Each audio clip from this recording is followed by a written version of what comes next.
We're getting started now. Welcome everybody to our informational call on the Collaborative Leadership Certification Program, Level 1.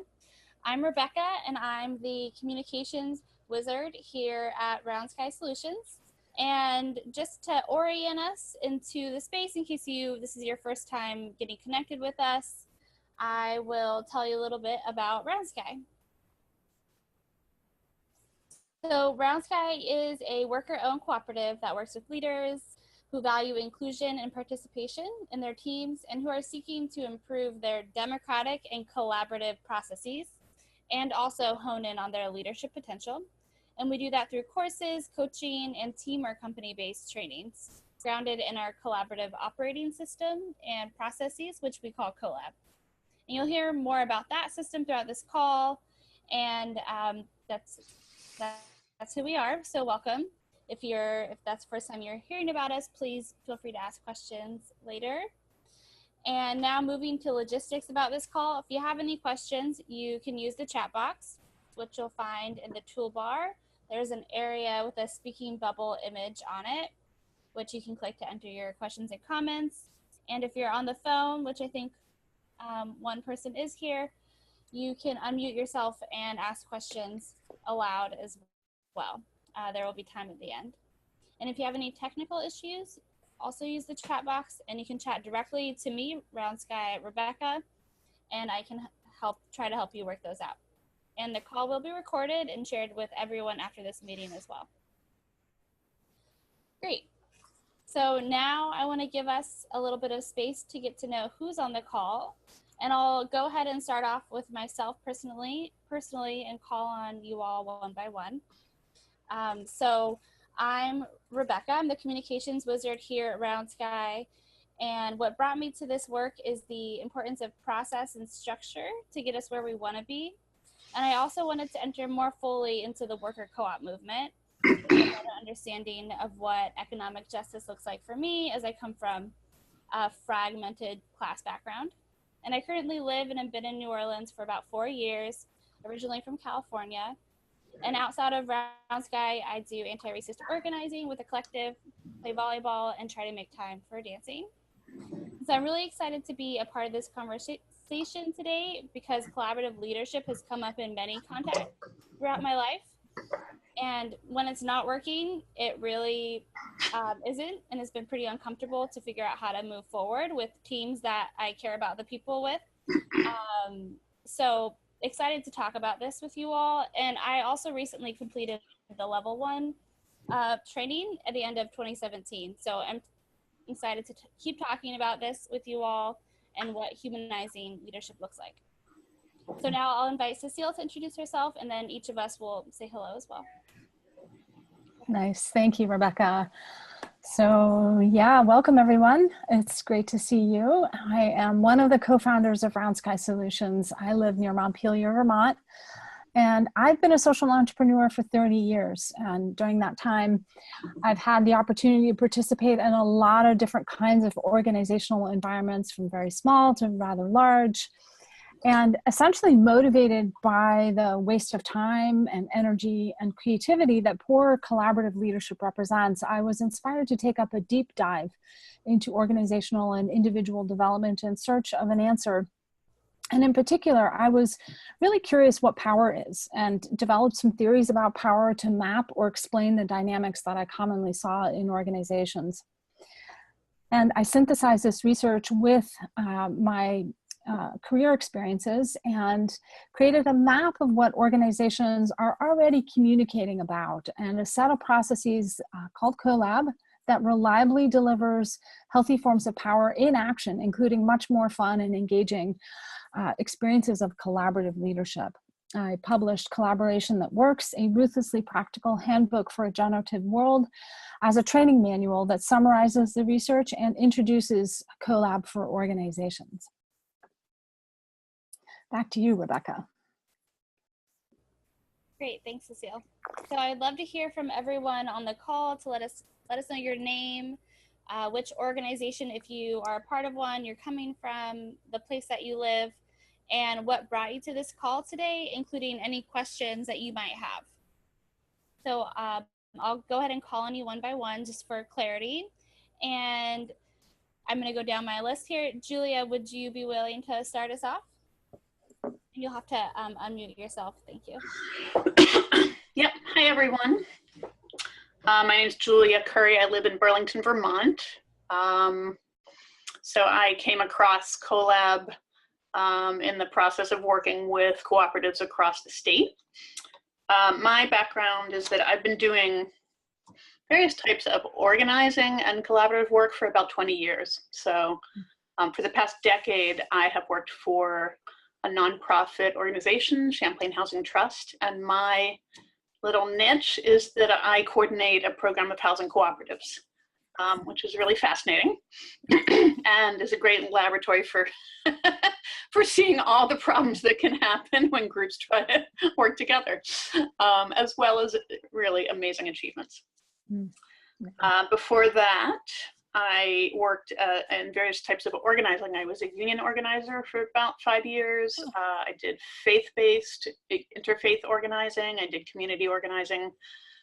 So I am really, I would say, driven by the desire to help people who tend to be marginalized or have less power get more power over, key aspects of their lives, but in a healthy way, and really in a way that enables people's, development of their human potential. I think that's kind of the deepest level, what really sparks me. So, yeah, so I see my own limitations working with groups. I get to see other people's limitations in working with groups, as well as seeing high skill levels and people who are masters and wondering, well, how do we get from here to there, right? And how do we do that as a group? So,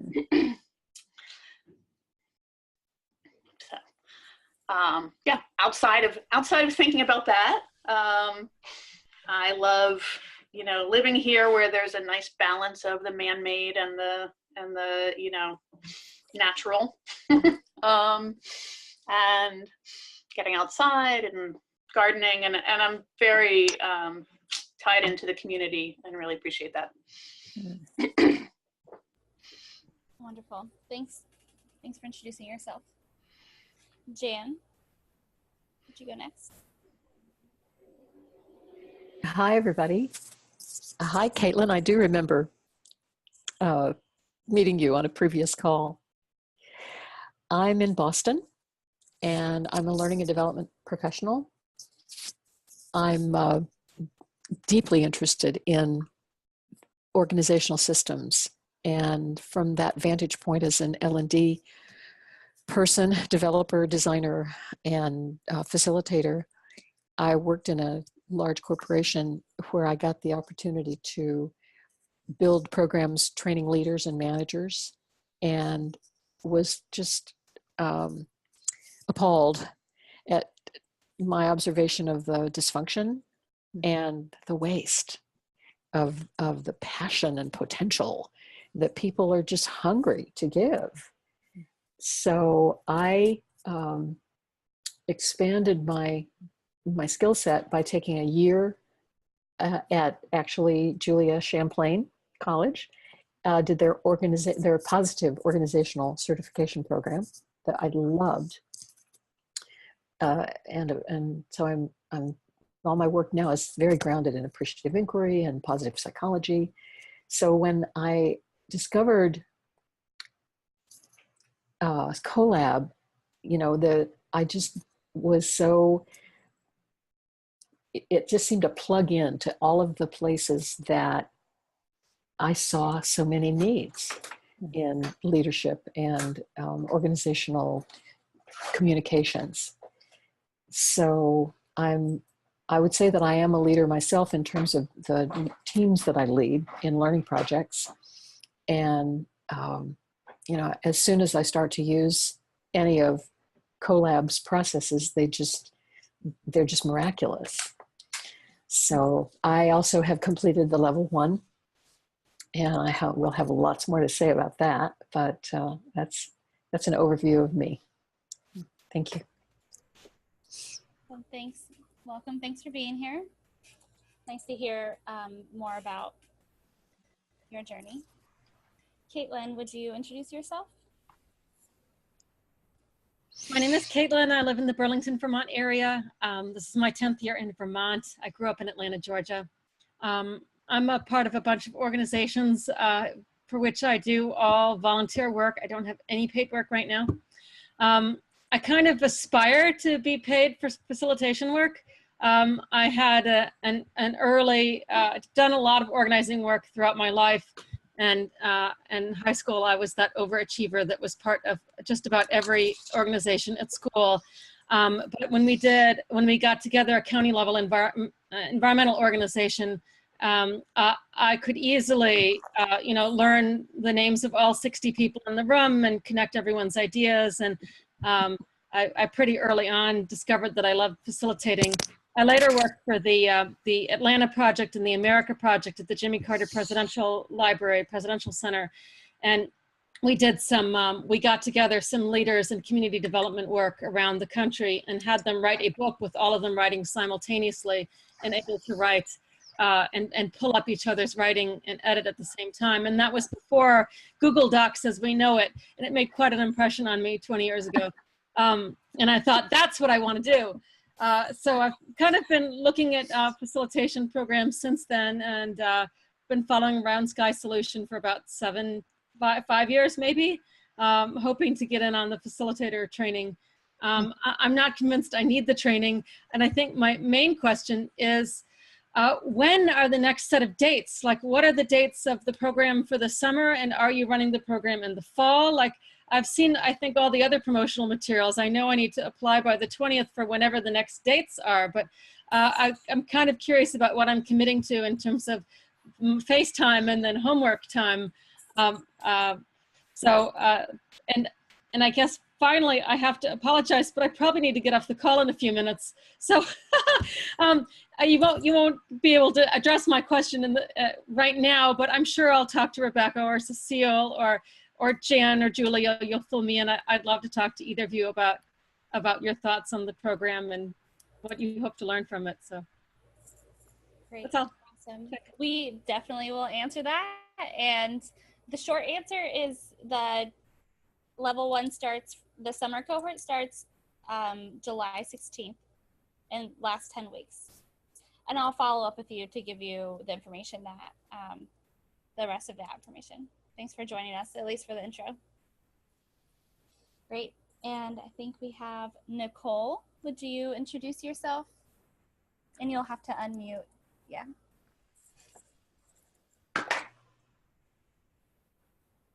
All right. Let's see. Can you hear me? I'm using my headphones. Okay, cool. Hello, my name is Nicole. I work at a nonprofit in Oakland called Planting Justice. We work with folks coming home from San Quentin prison.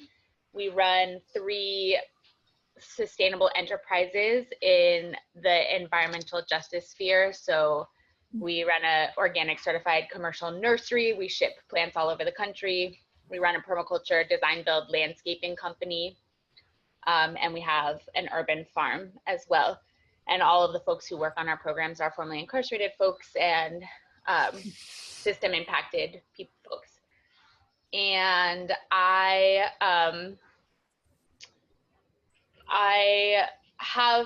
actually first found out about Round Sky pretty recently from the Founders Syndrome series of workshops, which might give you a little bit of context as to some of the things that I struggle with in where I work. I signed up for them, but I haven't actually had a chance to watch them yet, but I'm definitely looking forward to that. And I have a really unique set of challenges in that I guess this is kind of one of the questions I have is, how does this training address and work with folks with very different class and educational backgrounds? On my team, I have folks without any computer literacy. I have folks who don't speak English as a first language or don't speak English at all. I have, folks who have been to college, folks who haven't been to college, totally different approaches to like accountability, communication, even the specific tools. We can't use email as a communication tool because not everyone has it and uses it. So it's a lot of barriers for creating a culture of accountability, and it's really hard. Yeah.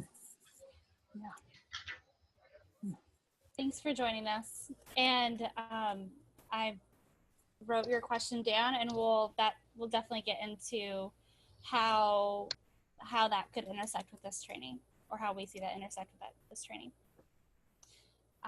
Great. Welcome, everybody. So great to be in a virtual room with you all, talking about what's at the heart of our work in leadership and what's on our mind, so that we can do this better. So thanks for opening up in that way. So what we'll do today is really get into all the details about this program, and I'm going to pass it off to Cecile to discuss that a little bit more about what we're doing today. I'm kind of jumping around. Nice. Yeah, thanks, Rebecca, and great to meet you all. And thanks for making time to be here.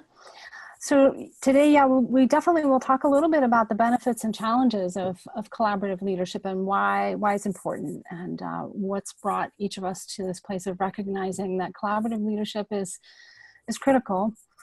And first, we'll start by looking at, why is collaborative leadership important, including hearing from our current and former students on this call, Julia and Jan. And then we'll also look at the details of the course, along with logistics and pricing and deadlines and dates and all that. And we will also have an open Q&A at the end. So the questions you've raised so far are fantastic. We'll definitely address those in the Q&A. And if you have more questions, do feel free to use that chat box, or we'll open the line at the end during the Q&A. So on that note, let's talk a little bit about why collaborative leadership. That's essentially what we're all here for, and getting workable collaborative leadership for ourselves and our teams can be really challenging. As Nicole just highlighted, and many of us have experienced, especially in this day and age with so many competing and complex demands. It could be perhaps that the workload of your team is uneven, or maybe there are really important details being dropped, or maybe it's unclear who's doing what on a team, and that's creating frustration and conflict. Or maybe you have a founder that's ready to retire and don't really know how to do that. So I'd like to start with this question of why collaborative leadership as a form of leadership is so important, by asking Julia and Jan, what helped you realize that developing your own collaborative leadership was important to you? And I'll start with you, Julia. Thanks. I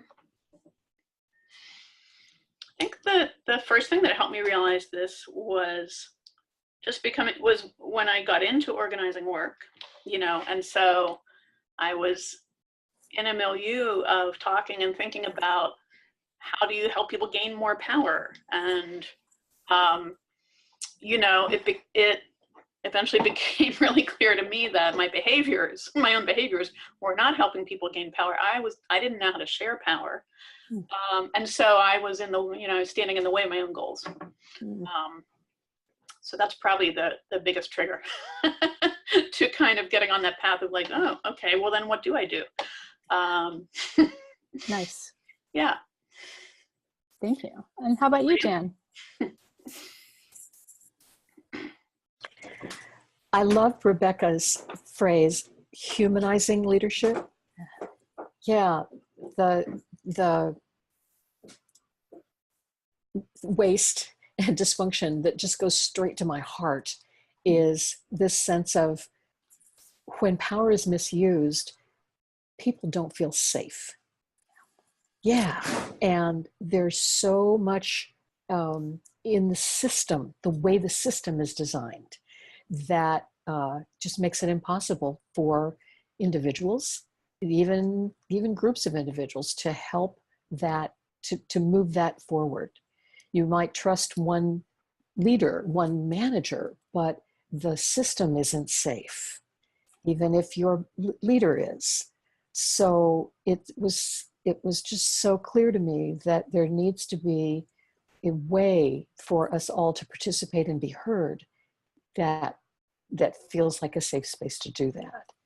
And I belong to an organization that uses holacracy as its primary operating system, and it's still missing a humanizing element that I have found in CoLab.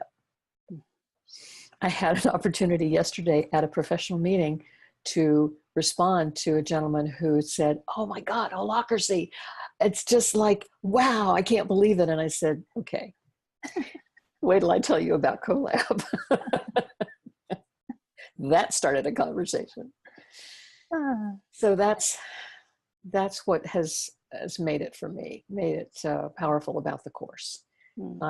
It's helped me to grow in understanding, Julia, the aspects of power, and discern them, be more insightful about power dynamics, and to introduce ways of operating that I've learned in CoLab that can make all the difference.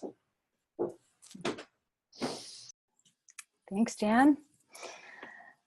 Yeah, so from my own perspective, I think encountering collaborative leadership as a concept, while I too have been sort of intuitively immersed in this desire to lead collaboratively for my entire adult life, I too found myself sort of up against my own ways of leading that were in my own way, and in the way of my teams being able to share power and lead together. And that took me, frankly, many decades to sort of come to terms with the fact that there was a thing here. There was a new way of being as a leader that was possible, that our current culture did not teach us and did not support, essentially. And so for me, some of the sort of highlights that really struck me as I went through my journey as a social entrepreneur, the things that really sort of highlighted the fact that collaborative leadership was much more effective and efficient, besides being much more human and fulfilling for all of us, is simple things, even like missed opportunities, and whether it was a hierarchical team or a team that was trying to operate collaboratively, the fact that we could miss opportunities when working together that would cost our organization was painful. And so it costs our organizations both financially and in terms of credibility. Another one that really struck me was the amount of invisible work that happens. And frequently, honestly, it's done by the women on a team, not always, but that invisible work that's not acknowledged, not supported, not appreciated, this creation of unequal distribution of work across organizations and people not feeling appreciated. And then the counterpart of that is, at the same time, you have people who both overwork, and then those who try to actively hide from and try to get away with doing as little as possible. For frankly, one nonprofit that we worked with was surprised to find that a key worker in the organization was doing a tremendous amount of work, right? And that other folks had really no idea about. And discovering the fact that all this work was happening made it possible for the team to redistribute that work more equitably. And that person in question was obviously able to feel seen and appreciated. And another really common challenge I encountered in my years as a leader is this question of burnout and resentment. If you have some people who are working harder than others and getting more done because they're actually capable, their ability to perform, right, to be a high-performing individual becomes a detriment to them. Actually, in our current reality of our world and cultural busyness, we really need tools to prevent burnout and actively nurture each other. So those are a few of the highlights for me of why collaborative leadership became really important. There are certainly others, working in highly top-down organizations, the disempowerment that comes from, putting all of this great work out there and only to have it either, completely cut off by an autocratic leader or not used, and to have that happening over and over again is deeply disempowering for folks, myself included, and that leads, of course, to burnout and resentment as well. But there are similar challenges that come from working in collaborative environments. What I discovered is that both hierarchical and more collaborative environments have their unique challenges, but they both relate back to the same question of what is power and how do we use it. And so the question on my mind right now is just how does the collaborative leadership certification program help with these particular kinds of challenges and others? And both Jan and Julia have had a chance to take the Level 1 Collaborative Leadership Certification Program. And I'd love to hear from you, what has been most powerful for you about the course? How has it changed your leadership? How have you grown so far? And I'll start with you again, Julia.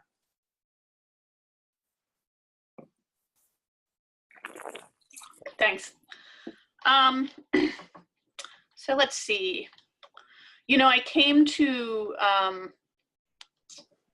Learning Collab primarily for the housing cooperatives that I advise and support, right? So they look to me for advice and resources and strategies, and I needed more than what I had. I definitely could identify.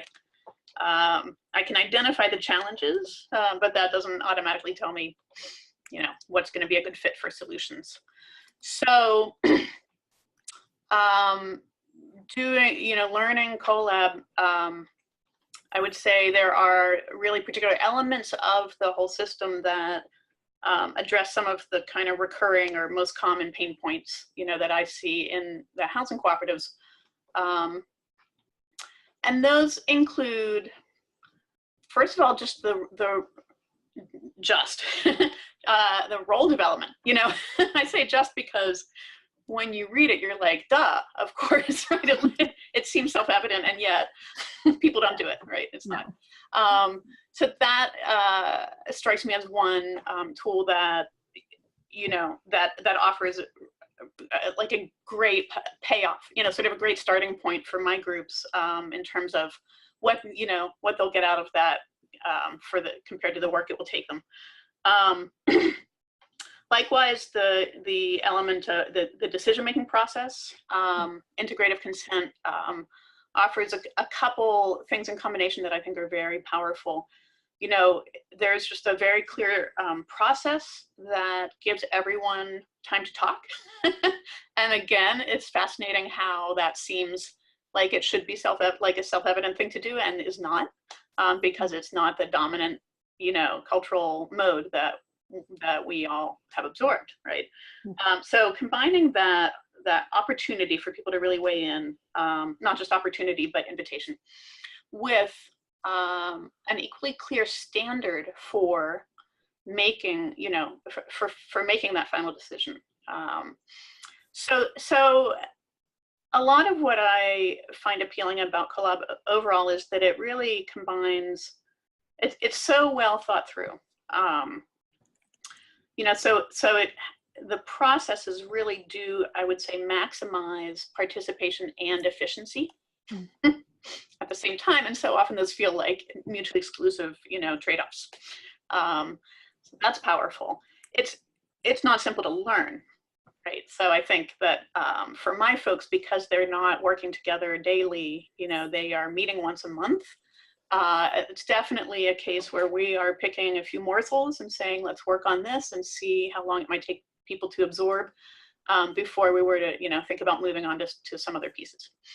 But all of those elements, I mean, it's been fascinating to me to really see, in addition to those concrete pieces, some of just the thinking, the orientation, and the principles behind the system have been very helpful to me.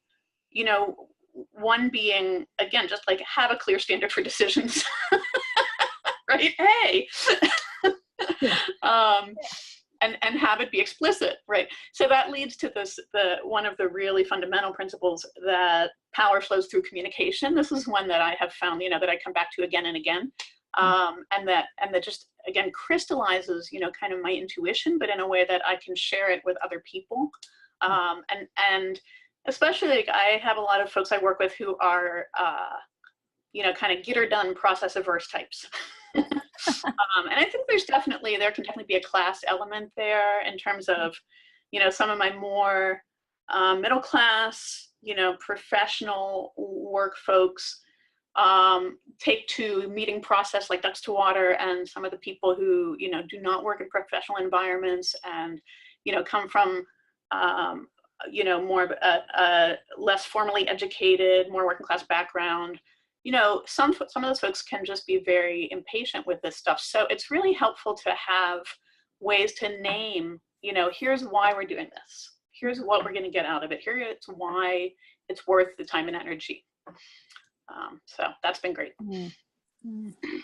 Thank you, Julia. How about you, Jan? I love what Julia said about addressing the pain points. Yeah, there were and still are so many pain points in the kind of organizations that I've given my passion time to, my discretion time to, and those organizations as a whole seem stuck in a green stage. If any of you have a sense of, you know, the various stages in spiral dynamics and Frederick Laloux, and but it's about consensus. There seems to be this built-in, if we don't all agree on exactly the same thing, and we can't move forward. And there was a stuckness. Every decision seemed to be endless. And so collab processes have broken up that logjam with a couple of really well thought out concepts, as well as, you know, practical processes.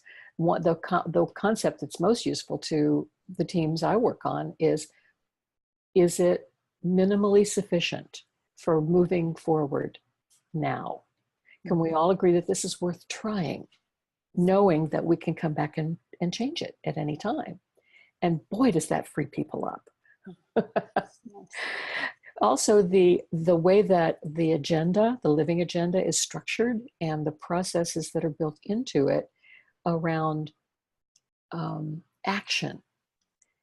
We're not there for having discussions. We're there for turning our discussions into outputs and getting that and focusing on that and realizing that it's not about talking it to death.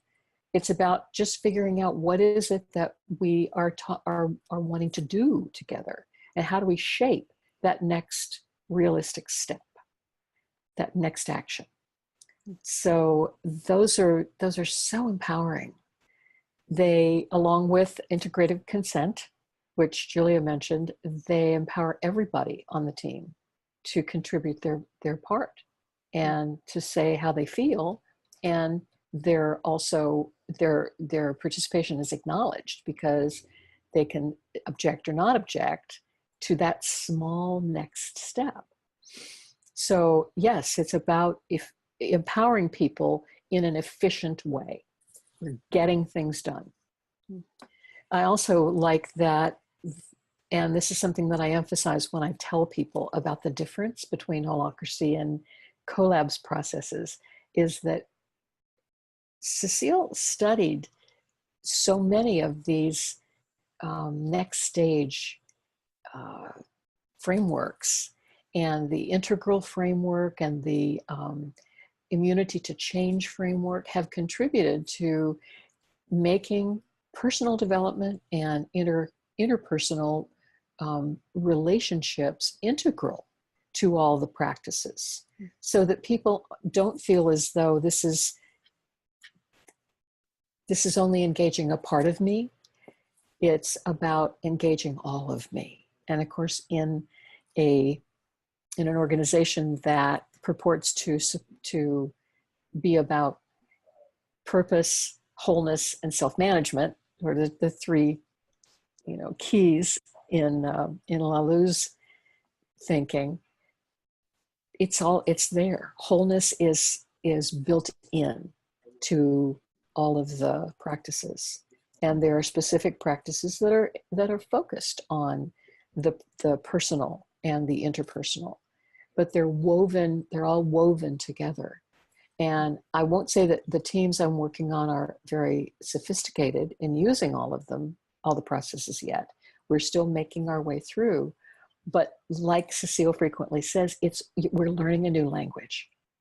We're learning to speak and operate in a new way. And it's okay for it to be uncomfortable at first, for it to take time, for it to, for everyone to understand and use it. But from the outset, they've taken it to their heart because they can see the potential just in using a living agenda and having the integrative consent process. So I think I've gone so far afield I forgot what the question was. Did I answer it? Thank you, Jan. Yes, it was what was most powerful for you about the course and how it's changed your leadership. The only other thing I'd say is the power of the course is getting a chance to use the practices while you're in the class. Putting it to practical use. So incredible. Thanks, Jan. Yeah. And Rebecca, did you want to add anything from your perspective and experience with the course? Sure, I can do that. I think a lot of what both Julia and Jan resonates with me, and the thought around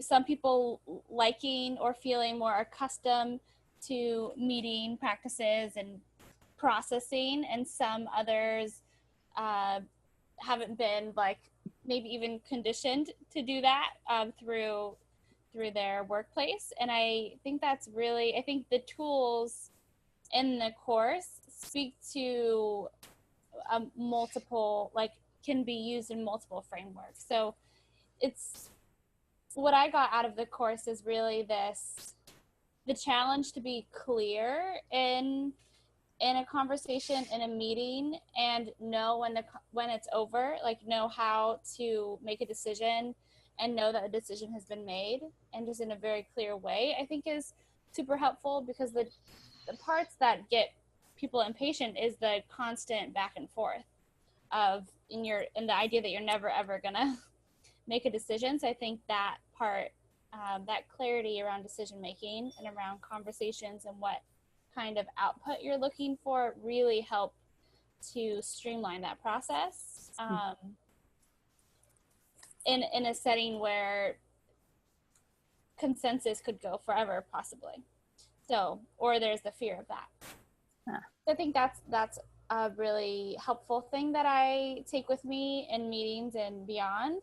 And then also on that same kind of line, this sense of being able to listen and hone in on what people are actually asking or articulating in a meeting is a skill that I learned through the course and through the tools in the course, pinpointing, okay, this person is saying this, and this other person is saying this, what actually needs to happen here, and how do I really listen and figure out how to navigate these different perspectives in the way that I want to facilitate a team or a meeting. So I think that's two of the challenges, really listening and being clear about what's next are two benefits that I got out of the program. Thanks, Rebecca. So lots more territory to explore about collaborative leadership, but I think we'll dive into talking about what goes into the course a little bit, and then have some time for some Q&A here. So in particular, what we cover in this course is you'll get a chance to concretely learn and nurture your team's culture of accountability by both naming leadership and giving people healthy power over their work, right? And part of this takes building up your own personal skills as a leader, and then also adding tools to your leadership toolbox that work for the whole team in terms of how to create a generative, healthy, and powerful leadership for everyone on the team. And this program really it's remote, so you can attend virtually from wherever you are in the world for leaders, coaches, consultants, visionaries who understand the importance of democratic and participatory leadership and management, but yet, are seeking more concrete practices and tools for them to use. And to be able to see and address the power dynamics and hierarchies in your team that no one knows how to talk about or wants to talk about, but to be able to actually talk about that and to build up leadership that's generative rather than dominating. So as Rebecca shares the course page with you, to find the information for each sessions, I'll share some highlights from each of the sessions. We have 10 sessions, as Rebecca mentioned. We start on the week of July 16th, and first session is really an orientation, and we'll begin to talk about the big picture components, the maps, so to speak, of the territory that we then apply to our current situations. In session 2, we look at integrating life-changing facilitation. You will get introduced to this practice that we call the standard meeting practice, which is really learning effective processes for knowing what you and your team need in any situation and how you're going to get there. And the skills for facilitating lots of different kinds of agenda items and kinds of conflicts that might come up for you as a team. Session 3, we begin to look at this idea of self-management. What is it? What goes into it? How does the team align around what that means for everyone on a team? And to point back to one of Nicole's questions at the beginning is like, how do you work with a team that is really all over the place in terms of skills, abilities, and even access to resources like a computer? So that ability to align around our expectations of what self-management is and how it works for our team in particular is the basis of where this session begins, and we'll concretely also dig into your own personal ability to self-manage as a leader, because that is critical that we build up our own capacities in order to be able to teach others as well. Session 4, we'll dig into collaborative decision-making. What is it? How do we do it? What do we deal with? How do we deal with conflict that arises inevitably during the process of making decisions? How do we take different and even conflicting perspectives and weave them together into a decision that's actually stronger and better and more workable for the team? Session 5, we dig into mapping your team, really understanding who is doing what and what it means to confer authority to another person on the team. How does it actually work in action day to day? And creating really the foundation for us to be accountable back to each other. And these processes, both articulating and conferring power, and then being accountable back for that which we have power over, make it possible to take the traditional forms of oppression in workplaces and make things much more functional and healthy. Session 6, we dig into this question of collaborative accountability. What is it? How do we do this? And how do we do this in a way, again, that's not oppressive, but is mutually supportive and uplifting? Session 7, we really begin to ask this question about how do we implement this in our environments? What kinds of questions are we coming back with from our teams about how to put this into action? And we take that into even deeper levels in session 8, where we're looking at specific scenarios from your situation and troubleshoot how to put these into action. Session 9 will look at the more particulars of facilitation. So we'll circle back to particular tips and tricks for facilitation, managing unhealthy power dynamics in the moment. And we'll also look at some of the bigger picture questions of any organization faces, like our purpose, our business model, our strategy, how we manage interpersonal conflict, and also personal development conversations. And our last session is about integrating, taking what you've learned and creating an implementation plan for yourself and your organization. So the key piece here is that while we'll present you with both some big picture ideas and some very practical tools, the key integration from the course comes from applying this in your environments and bringing back your learning about how that's going and your questions, and learning how to use CoLab through doing it. So I will pass it off to Rebecca to talk about our particular learning projects and activities that you'll have during the course. Great, thanks, Cecile. That's a lot of information, that's for sure. And I like to think of the course as having two different tracks, a management and tools track, and also a more personal development and skills track, that there's two things happening here. And I like to think of those in these five projects. So the first one is this personal development topic, which is really diving into what's on your mind about where do you want to make the biggest improvement, and really focusing in on where your area of growth is. And then throughout the course, we come back to that and think of different ways about how you can continue to work on this topic for yourself, this area of growth. So that's the first thing. And there's a lot of accountability wrapped up in that you can use in your own teams. And then you'll have a personal task tracking project. So whether you have a system already in place or you don't, you'll upgrade that to a tracking system that better meets your needs, and continuously creating a way so that you can be accountable to yourself and then mirror that for others, and really be organized so that your top projects are getting attention, and how to prioritize those. And then you'll have your scopes and roles project, and that is mapping out your organization and who's doing what, and really understanding the difference between who can make a decision individually and who makes a collective decision. And this project helps you figure that out for your team, and get clarity on it for everyone, not just for yourself. And then there is your project tracking, which is taking your personal tracking project to the team level and understanding how does your team track their projects together. How do you have a self-organized team that's accountable without a boss having one-on-one check-ins? So really honing in on collaborative accountability through this project.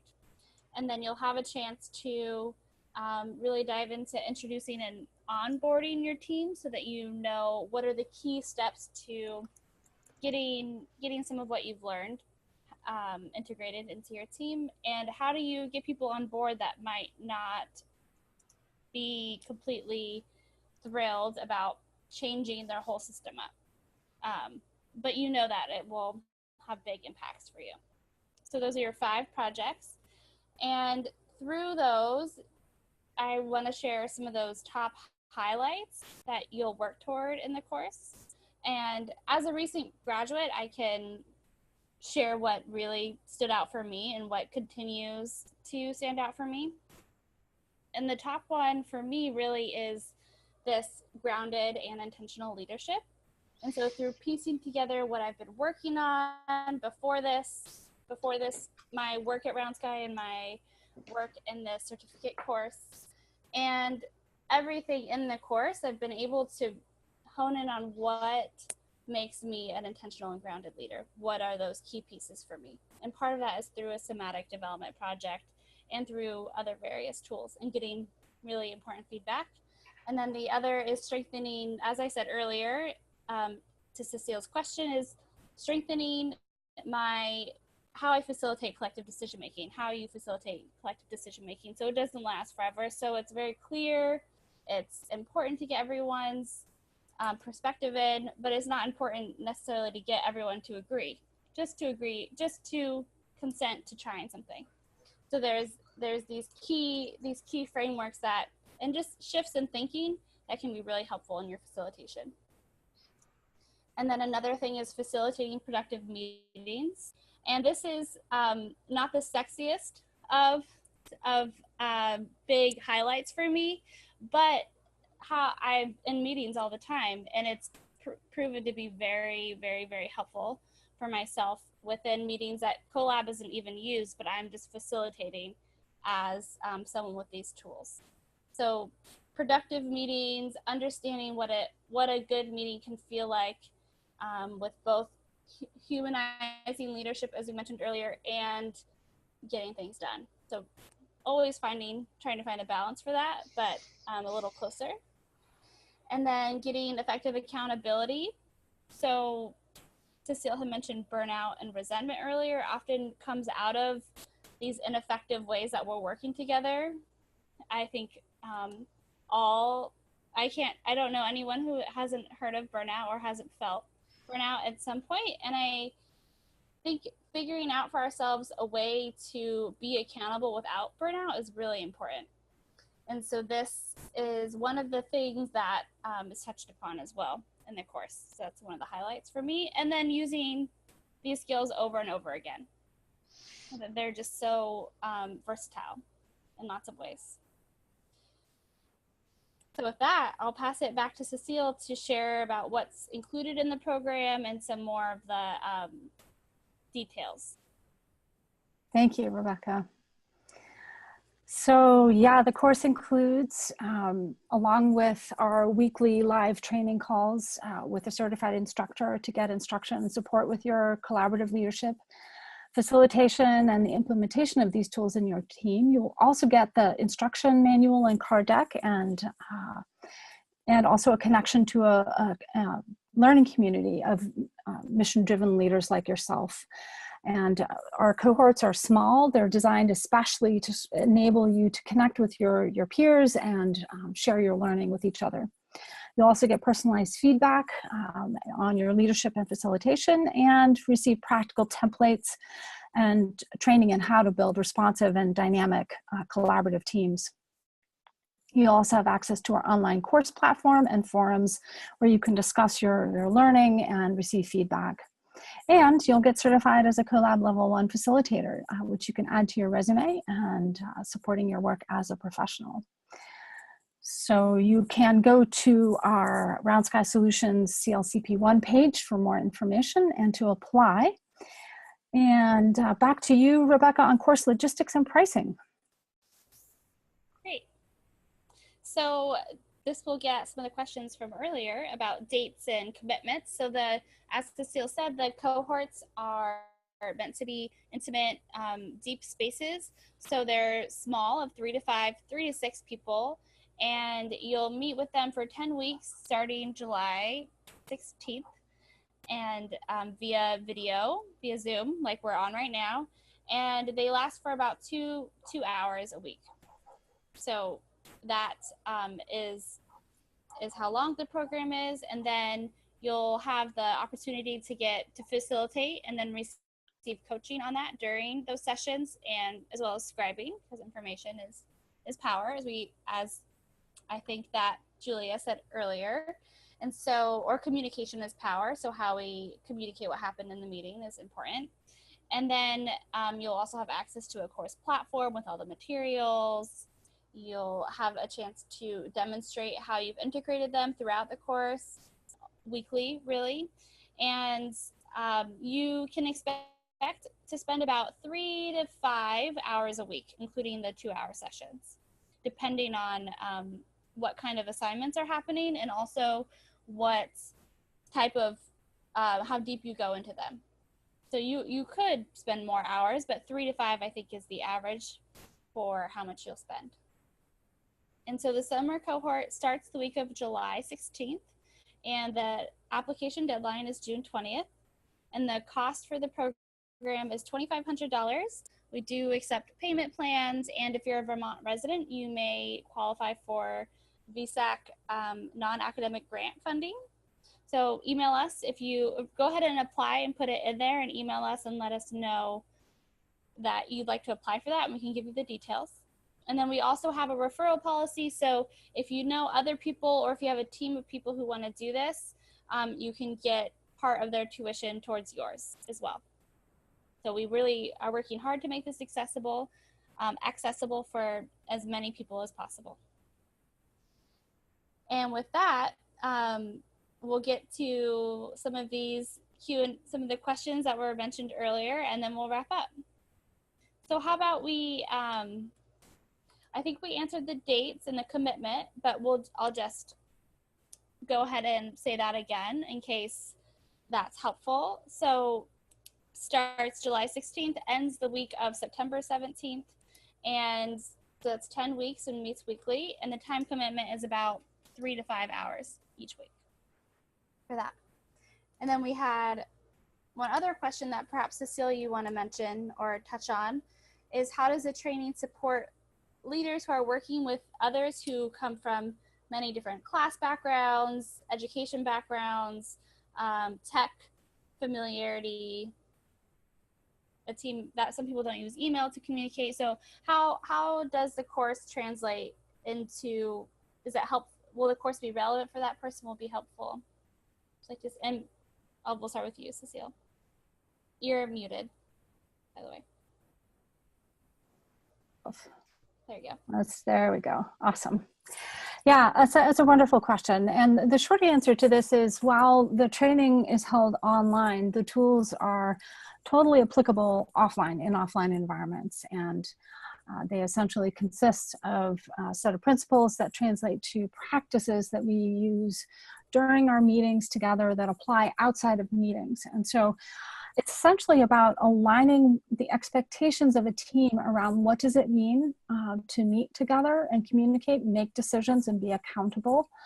And that is fundamentally not, it's a fundamental difference between how autocratic environments operate, which is often at the discretion and the whim of whoever happens to be in charge, right? And so within CoLab, what we're doing is making all the rules of the game explicit and clear, and rules of the game that once they're learned, the team itself can change and alter them to have them fit their environment more specifically. And so we do go over during the course how to use these tools in offline environments if that's your situation.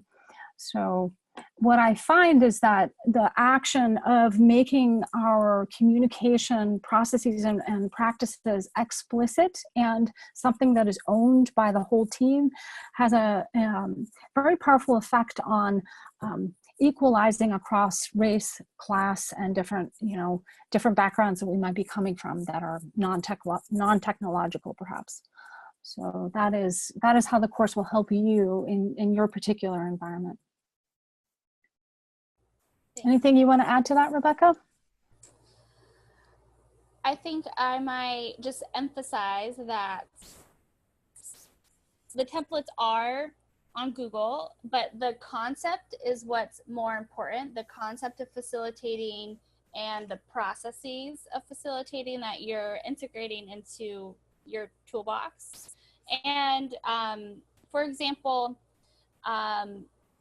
our projects tracker, our ops tracker, that the ops tracker itself isn't actually the most important. It's the practice of continuously and regularly reporting out on what your projects are and knowing how to prioritize them. So if you have a big paper of people's names on top and what projects they are for the week, maybe on a sticky note, then and you meet on that weekly or bi-weekly, whatever your situation is, that's sufficient. It doesn't have to be online. So I think, but the concept of knowing to do that, to have self-organization, is really the key part there. Otherwise, the template, if you don't know that, the template isn't helpful.